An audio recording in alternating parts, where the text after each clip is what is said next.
quite a cool spec today, black on black. It's sensible and cool. Massively hard. Come on, C43.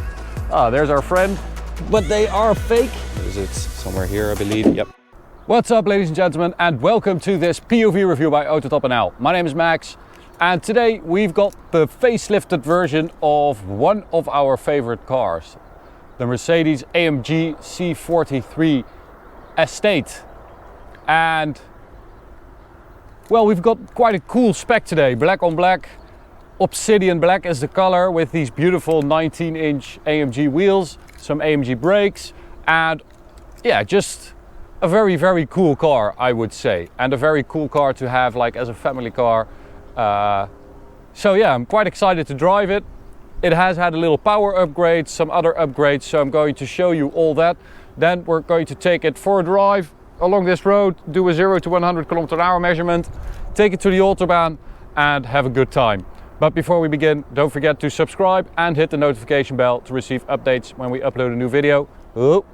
And follow us on Instagram at AutoTopNL. Alright, so the facelifted C-Class has been around for like a year, but we just didn't get to it. So the changes at the front, new headlight units, new front bumper. As I said, gorgeous 19-inch AMG wheels, a bi-turbo badge right there. We've got everything in black, as you can see, tinted windows. It is a very cool car, although I would make this black as well. At the rear, a big change. It used to have these exhaust tips that were completely in the bumpers, almost in the shape of this piece right here. And then there was a little divider in the center, but now we've got quad exhaust pipe for tips, which looks really good, but they are fake because there's just one pipe behind it. I don't know if you guys can see that with a diffuser, but I do like the look of this. I think it's a little bit old school, and I think it fits really well on the C-Class. And I love this estate car. I think it's such a cool car. Alright, so let's take a look at the engine, where another big change has happened.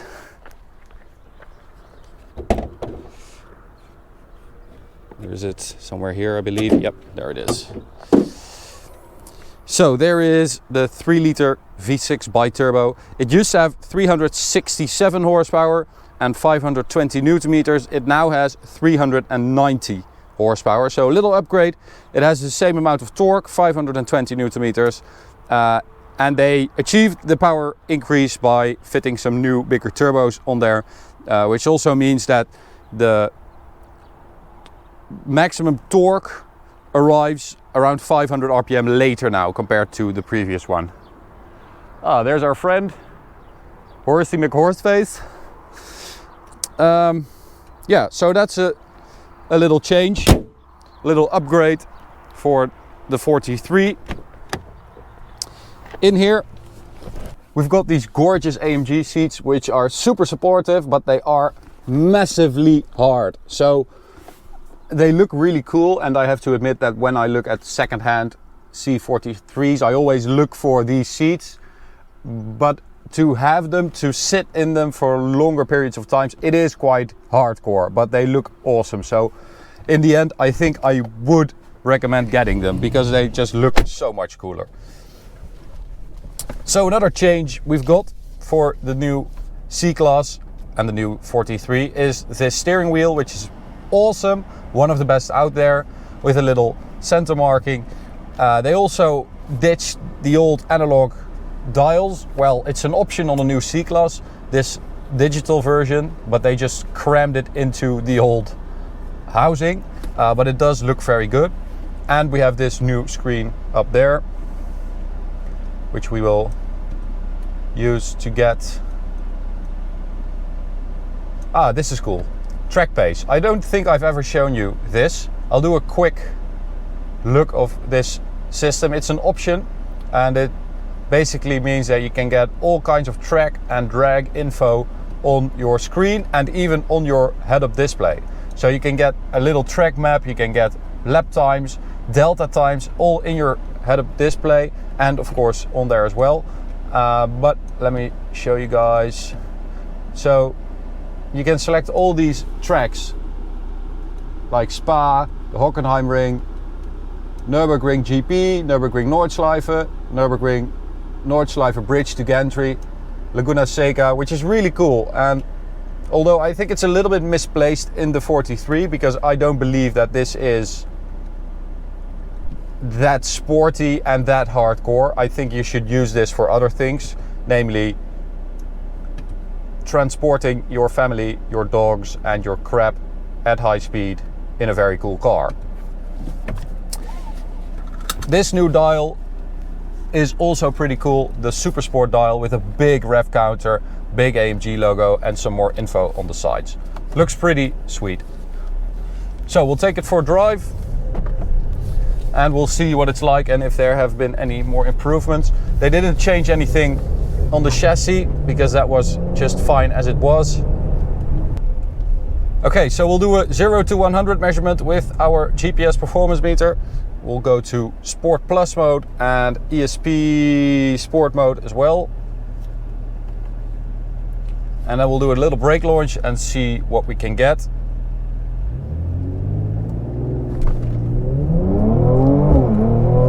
Jerks forward, so it's a little bit of a fake launch control, I would say. And that's a 5-second 0 to 100. We'll do another one.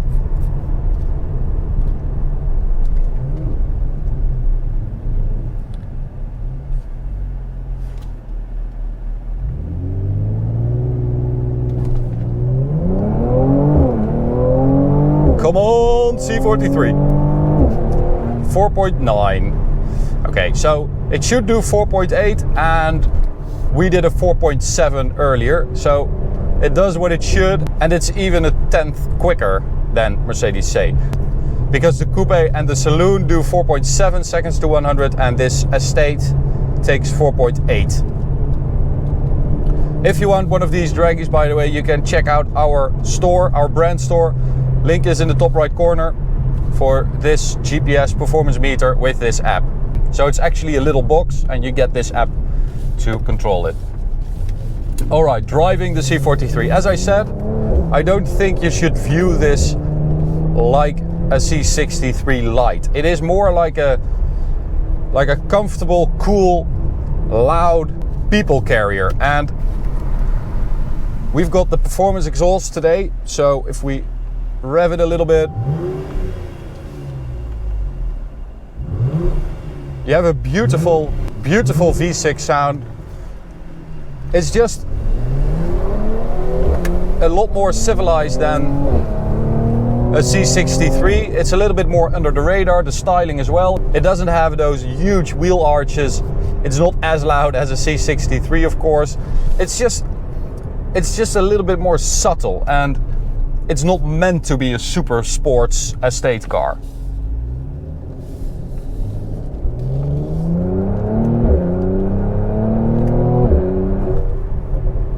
So what should you compare this with? Well, an Audi S4 or maybe a BMW M340i, cars like that.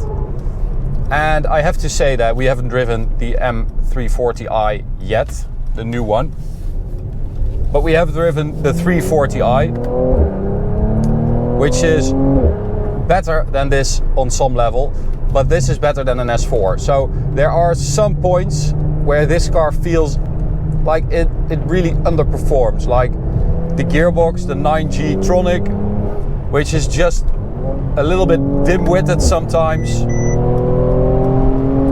It can feel a little bit slow, especially on the downshifts, and the rev limiter is actually before the red line on the rev counter, because there it is. And that is super weird, because I would say that it's quite easy to fix that or to make it fit, to make it work, but it doesn't. I find that a bit weird.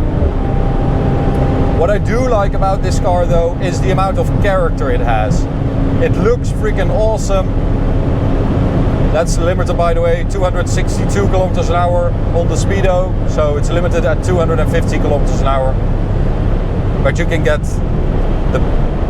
the AMG driver's pack, and then you can get a race top speed. But as I said, it has loads of character. The sound is super cool. I think it looks awesome. It's just that gearbox that is a bit of a letdown. I'll demonstrate. Okay, so I'm going to pull my pedal really hard, so I hope you guys can hear and see when I pull my pedal.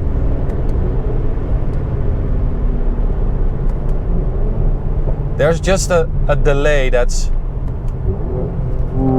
too big. Upshifts as well. There's a delay there too. And I have to say that even, you know, the old 340i with that ZF 8-speed, that gearbox is so much better. So it's a little bit of a weird, I don't know, it feels a little bit old.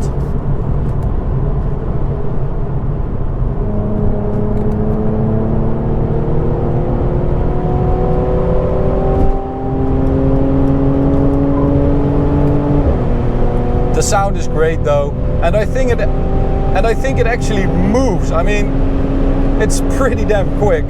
It does 12.5 seconds, 100 to 200, which is faster than a G63, which is pretty cool.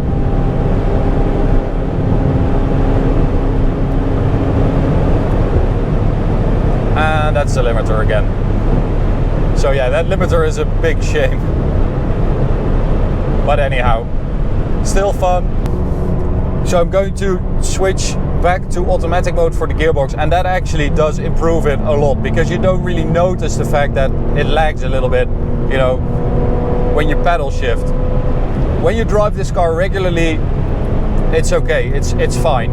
It's not as good as the ZF in a BMW, but it's okay.